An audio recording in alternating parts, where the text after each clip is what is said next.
Hello বন্ধুরা, আসসালামু আলাইকুম। স্বাগতম জানাচ্ছি আমার চ্যানেলে। তো বন্ধুরা, আজকে রমজান স্পেশাল রেসিপি নিয়ে হাজির হয়ে গেলাম, আলু এবং ডিমের চপ। বন্ধুরা, তো রেসিপিটি সহজ করে দেখানোর জন্য আমি একবারে সব কিছু গুছিয়ে নিয়েছি।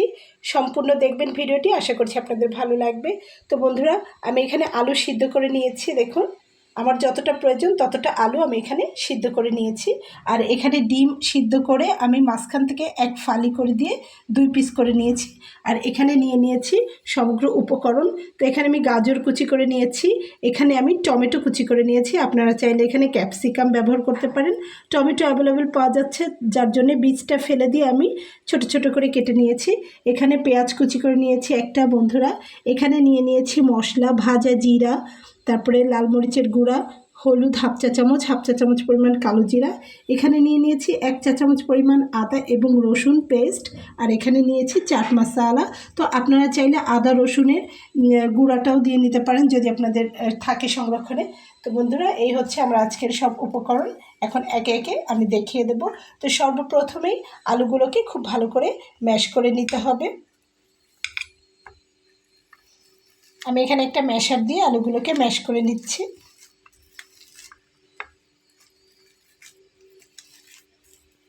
আলুগুলো গরম রয়েছে, আমি সিদ্ধ করে মাত্র নামিয়েছি। বন্ধুরা, আপনারা হাত দিয়েও করে নিতে পারবেন।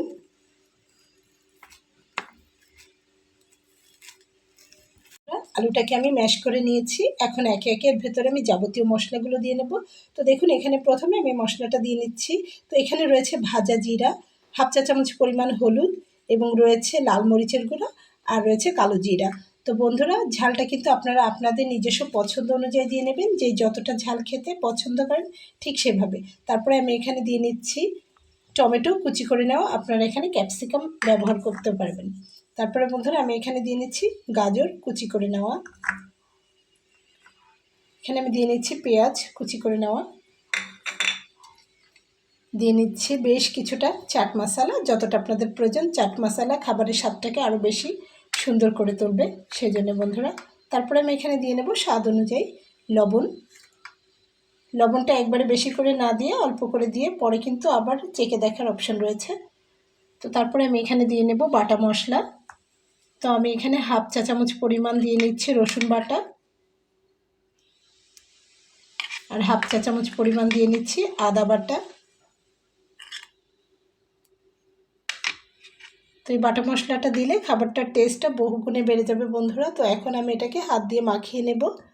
আলুটা এখন ঠান্ডা হয়েছে, এখন হাত দিয়ে মাখিয়ে নেওয়া যাবে। খুব ভালোভাবে হাত দিয়ে মাখিয়ে নিতে হবে।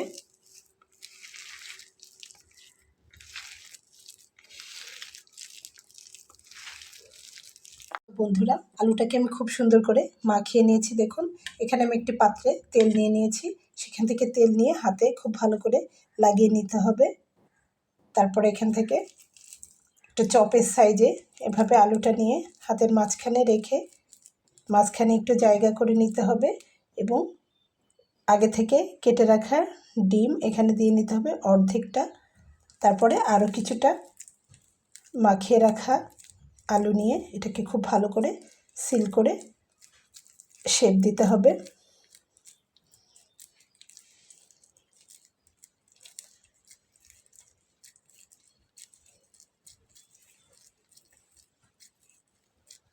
ঠিক এভাবে গোল গোল করে শেপ দিয়ে নিতে হবে। তো বন্ধুরা, আপনারা চাইলে কিন্তু ডিমগুলোকে আরও একটু চিকন করে কেটে নিতে পারেন, তাহলে কিন্তু শেপটা একটু ছোট ছোট হবে। তো দেখুন, এভাবে ঠিক করে নিতে হবে।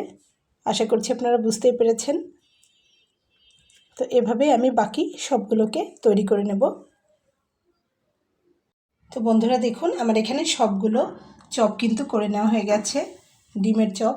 তো ঠিক এরকম বড় সাইজের হবে, এর ভেতরে হাফ হাফ করে ডিম দেওয়া। আপনারা চাইলে কিন্তু হাফের হাফ করেও নিতে পারেন, সেক্ষেত্রেও কিন্তু চপটি ভীষণ মজার লাগবে খেতে।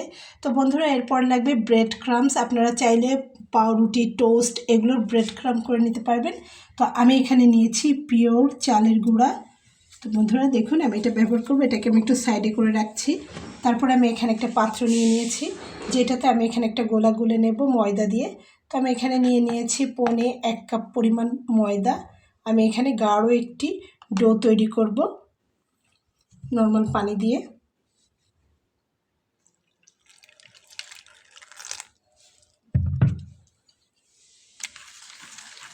খুব ভালোভাবে এই গোলাটা গুলে নিতে হবে, কোনো রকম লাম্পস যেন না থাকে।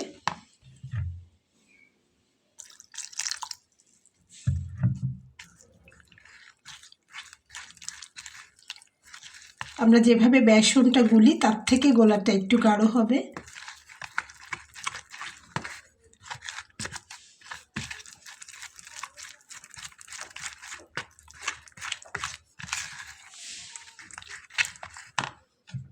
বন্ধুরা দেখুন, এখানে খুব ঘন একটি গোলা আমি গুলে নিয়েছি।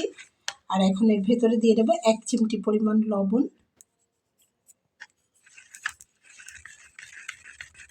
দিয়ে খুব ভালো করে মিশিয়ে নেব।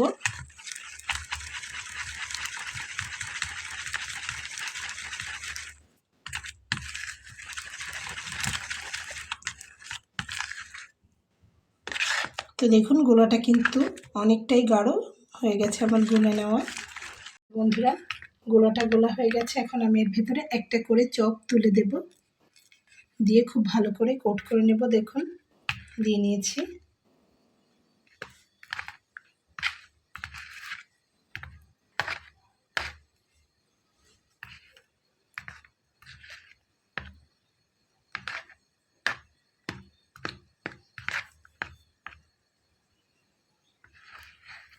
তো দেখুন খুব ভালোভাবে কোট করে নেওয়ার পরে আমি এখানে দিয়ে নিচ্ছি, দিয়ে খুব ভালোভাবে ব্রেড ক্রাম্বসের ভেতরে আটকে আমি খুব ভালো করে এটাকে কোটিং করে নেব।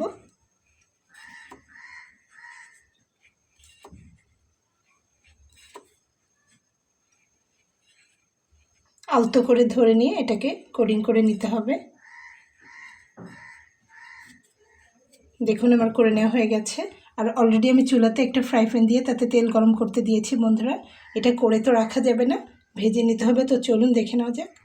দেখুন এখানে আমার তেলটা গরম হয়ে গেছে। আমি একটা ফ্রাই প্যানে প্রায় ডুবো তেল দিয়ে নিয়েছি। আর এই যে এখানে আমি দিয়ে নিচ্ছি, হাত দিয়ে দিলে তেলে ছ্যাঁকা লাগতে পারে, সেজন্য আমি একটা চামচের সাহায্যে দিয়ে নিয়েছি। বন্ধুরা তো ঠিক এভাবে আমি দিয়ে নেব। দেখুন আমি আরও একটি দিয়ে নিচ্ছি, একসঙ্গে অনেকগুলো দিয়ে নেওয়া যাবে।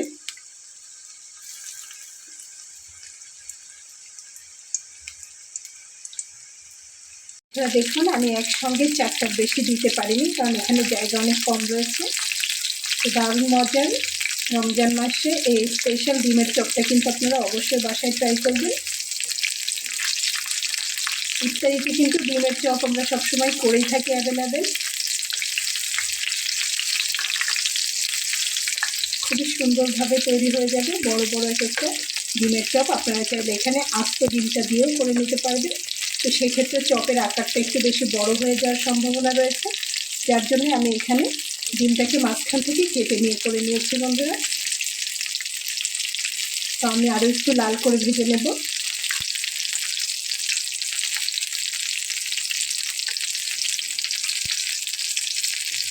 বন্ধুরা দেখুন আমার কিন্তু ভেজে নেওয়া হয়ে গেছে। ইফতারিতে কিন্তু ছোট বড় সবার মূল আকর্ষণ থাকে এই ডিমের চপের দিকে। বন্ধুরা তো দেখুন ডিমের চপগুলো কত সুন্দরভাবে ফ্রাই করে নেওয়া হয়ে গেছে।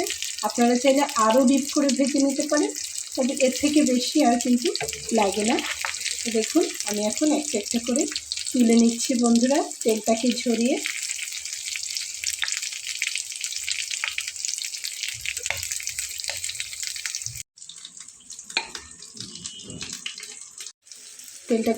ঝরিয়ে তুলে নিতে হবে। বন্ধুরা তো দেখুন আশা করছি আপনাদের ভালো লেগেছে।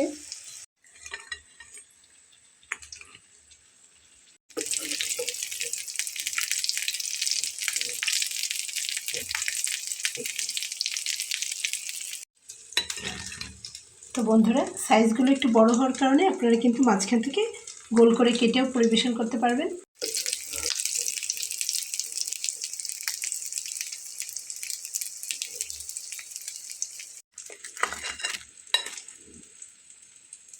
বন্ধুরা আমার সবগুলো চপ তৈরি করে নেওয়া হয়ে গেছে। দেখুন আমি আপনাদেরকে দেখিয়ে দিচ্ছি কেমন হয়েছে। তো আশা করছি বন্ধুরা রেসিপিটা আপনাদের ভালো লেগেছে। রেসিপিটা যদি আপনাদের ভালো লেগে থাকে তাহলে আমার এই ছোট্ট চ্যানেলটিকে সাবস্ক্রাইব করে সঙ্গে থেকে যাবেন। দেখা হবে পরবর্তীতে নতুন কোনো রেসিপি নিয়ে। সেই পর্যন্ত সবাই ভালো থাকবেন। আল্লাহ হাফেজ বন্ধুরা।